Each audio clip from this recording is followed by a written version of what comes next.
Hello प्यारे बच्चों, स्वागत है आप सभी का हमारे यूट्यूब चैनल आर के सी आई पर। तो फाइनली आज आपका भूगोल विषय यानी ज्योग्राफी का एग्ज़ाम हो चुका है। तो कैसा रहा आपका ये पेपर? उम्मीद है सभी का बहुत बढ़िया पेपर रहा होगा, है ना। बहुत बढ़िया पेपर आया था और उम्मीद है सभी को बहुत अच्छे मार्क्स भी मिले होंगे। तो देखिए, इसके आंसर के क्या बारे में आज हम डिस्कस करने वाले हैं, है ना। इस वीडियो में हम क्या करने वाले हैं, इसकी आंसर की के बारे में डिस्कस करने वाले हैं। तो आप भी ध्यान से इस वीडियो को देखिएगा और चेक कीजिएगा कि आपके जो कितने क्वेश्चंस हैं वो ठीक हैं, कितने गलत हैं। उम्मीद है सभी के बहुत बढ़िया रहे होंगे। तो एक बार चेक कीजिएगा और कमेंट बॉक्स में अपने कितने मार्क्स आपके इस एग्ज़ाम में आ रहे हैं बताइएगा। चलो तो ठीक है, चलिए स्टार्ट करते हैं। देरी बिल्कुल भी नहीं करने वाले हम, है ना। फटाफट स्टार्ट कर दिए। ये कुछ जनरल इंस्ट्रक्शंस थे जो मुझे उम्मीद है आप लोगों ने फॉलो किए होंगे। तो चलिए स्टार्ट करते हैं। यहाँ आपके देखिए मानचित्र भी थे। ये रहा आपका पहला क्वेश्चन। देखिए, पहला हम एमसीक्यू से स्टार्ट करने वाले हैं। तो पहला क्वेश्चन है आपका, ये रहा। मानव भूगोल, एक सेकेंड, हाँ। मानव भूगोल मानव समाजों और धरातल के बीच संबंधों का संश्लेषित अध्ययन है। मानव भूगोल की यह परिभाषा किसने दी? तो देखिए, ये परिभाषा रेड जेल ने दी थी। किसने दी थी? रेड जेल ने। तो देखिए, अब दूसरा क्वेश्चन देखते हैं। निम्नांकित में से एशिया का सर्वाधिक आबादी वाला देश कौन सा है? तो यह चीन है। कौन सा है ये? चीन यहाँ पर हो जाएगा। ठीक है, फिर देखिए तीसरा क्वेश्चन क्या है। भारत के उत्तरी पूर्वी राज्यों में स्थानांतरणशील कृषि को क्या कहते हैं? इसे हम झूमी कृषि कहते हैं झूमी कृषि। ठीक है, फिर देखिए आधारभूत उद्योग है। तो आधारभूत उद्योग कैसा है? लौह इस्पात। कौन सा है? लौह इस्पात। फिर देखिए तृतीयक क्रियाकलाप का उदाहरण है। तृतीयक क्रियाकलाप का उदाहरण परिवहन है। कौन है? परिवहन। फिर देखिए आधुनिक संचार का साधन है। तार है, मोर्स है, टेलेक्स है, इंटरनेट। इसका आंसर हो जाएगा इंटरनेट। फिर देखिए कौन से समुद्री मार्ग को वृहद ट्रंक मार्ग कहा जाता है ना। कौन से समुद्री मार्ग को वृहद ट्रंक मार्ग कहा जाता है? देखिए इसका आंसर हो जाएगा उत्तरी अटलांटिक समुद्री मार्ग। ठीक है, फिर देखिए एशिया का आंत्रपोपतन है। एशिया का आंत्रपोत रोटरडम है, सिंगापुर है, कोपेनहेगन है या मुंबई है? तो देखिए इसका जो आंसर हो जाएगा सिंगापुर हो जाएगा। ठीक है, विश्व व्यापार संगठन का मुख्यालय कहाँ पर स्थित है? यह जेनेवा में स्थित है। कहाँ है? जेनेवा में। फिर देखिए गैरिसन नगर का उदाहरण है हरिद्वार, उज्जैन, पुष्कर या अंबाला। तो देखिए इसका राइट आंसर क्या हो जाएगा यहाँ पर? अंबाला इसका राइट आंसर हो जाएगा। फिर देखिए निम्न में से पेय फसल है रागी, कॉफ़ी, गन्ना, अंगूर। तो कॉफ़ी क्या है? एक पेय फसल है। फिर देखिए अरवारी पानी संसद किस राज्य की जल संभर प्रबंधन योजना है ना। तो ये किस राज्य की जल संभर प्रबंधन योजना है? राजस्थान की। किसकी है? राजस्थान की। फिर देखिए यहाँ पर भारत सरकार ने देश में प्रति व्यक्ति जल की उपलब्धता सुनिश्चित करने के लिए कौन सा अभियान चलाया है?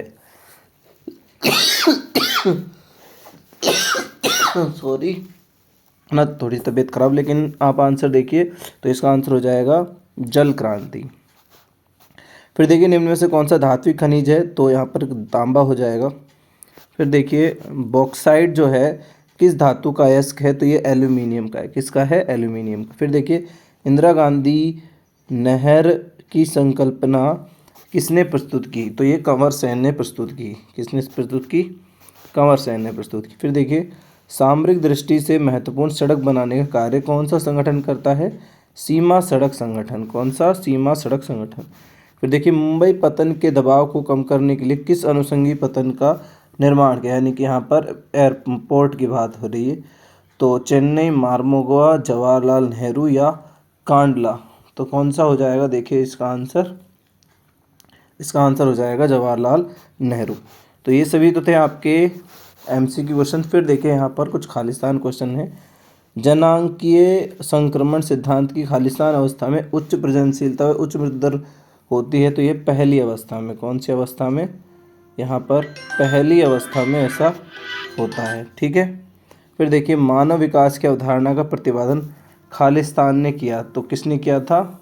ये किया था, यहाँ पर देखिए ये किसने किया था?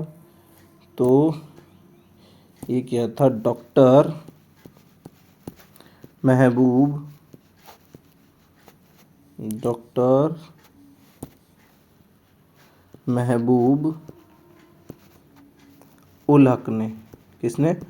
डॉक्टर महबूब उल हक ने किया था। ठीक है। फिर देखिए अंगूर की कृषि खालिस्तान क्षेत्र की विशेषता है। किसकी विशेषता है? भूमध्य सागरीय क्षेत्र की। किसकी?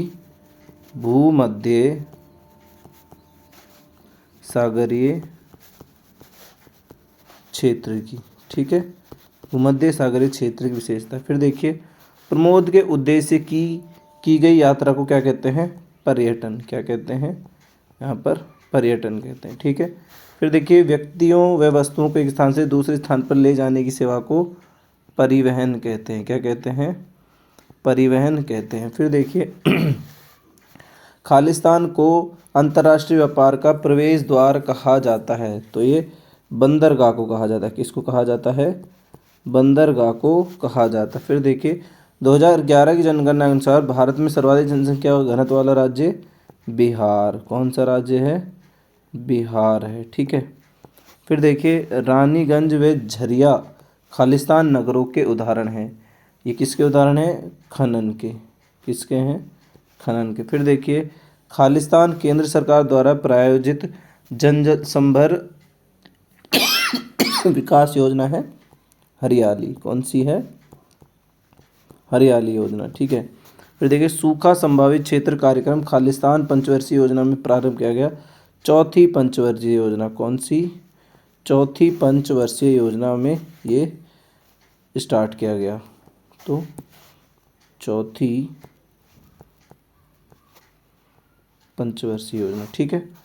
तो ये थे आपके एमसीक्यू क्वेश्चन। अब कुछ हम लघुतरात्मक अति लघुतरात्मक यानी वेरी शॉर्ट के देख लेते हैं। मुख्य श्रमिक किसे कहते हैं? जो 6 महीने तक काम करते हैं। कितने महीने तक? 6 महीने तक कार्य करते हैं। फिर देखिए किन्हीं 2 अपरंपरागत ऊर्जा स्रोतों के सुझाव दीजिए जो कैसे हैं? अपरंपरागत हैं। तो यहाँ पर पवने हैं और सौर ऊर्जा। क्या है? पवने और सौर ऊर्जा इसमें आंसर हो जाएंगे। उन भूवैज्ञानिक 2 कालों के नाम बताइए जिनमें भारत का निर्माण हुआ। तो इसमें है गोंडवाना और क्या हो जाएगा? देखिए दूसरा तृतीयक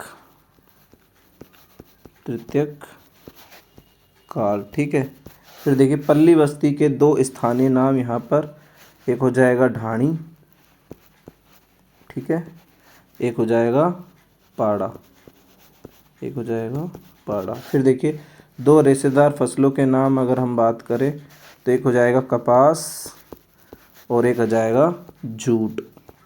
ठीक है। फिर देखिए नेक्स्ट क्वेश्चन के बारे में बात करते हैं।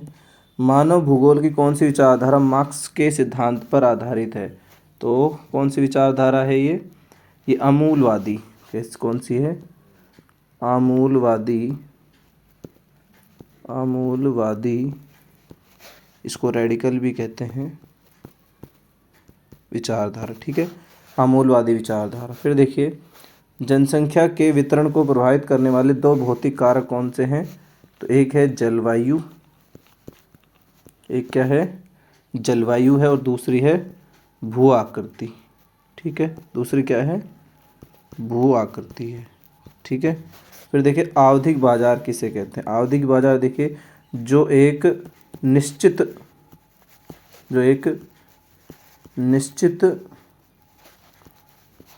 स्थान पर एक निश्चित समय अंतराल के दौरान लगता है। निश्चित समय अंतराल के दौरान लगता है। अंतराल के दौरान लगता है। ठीक है। तो अब लास्ट क्वेश्चन है। लास्ट क्वेश्चन देखते हैं। प्रथम बार कौन से वर्ष मानव विकास की रिपोर्ट प्रकाशित की गई थी? तो ये की गई थी 1990 में। ठीक है। अब देखिए बाकी यहाँ पर जो क्वेश्चंस हैं ये आपके बड़े क्वेश्चंस हैं, है ना। ये एक बार आपने देख लिया होगा, एक बार दोबारा देख लीजिए, है ना। इसके आंसर तो हम नहीं बता पाएंगे। बाकी ये था आपका आज का पेपर। तो किस तरह का रहा आपका ये पेपर कमेंट बॉक्स में ज़रूर बताइएगा। और अगर आप चैनल पर पहली बार आए हैं तो चैनल को सब्सक्राइब कर लीजिएगा, और वीडियो आपको अगर पसंद आती है तो वीडियो को लाइक करें और अपने दोस्तों के साथ शेयर करें, है ना। तो हमारे साथ वीडियो में अंत तक बने रहने के लिए धन्यवाद।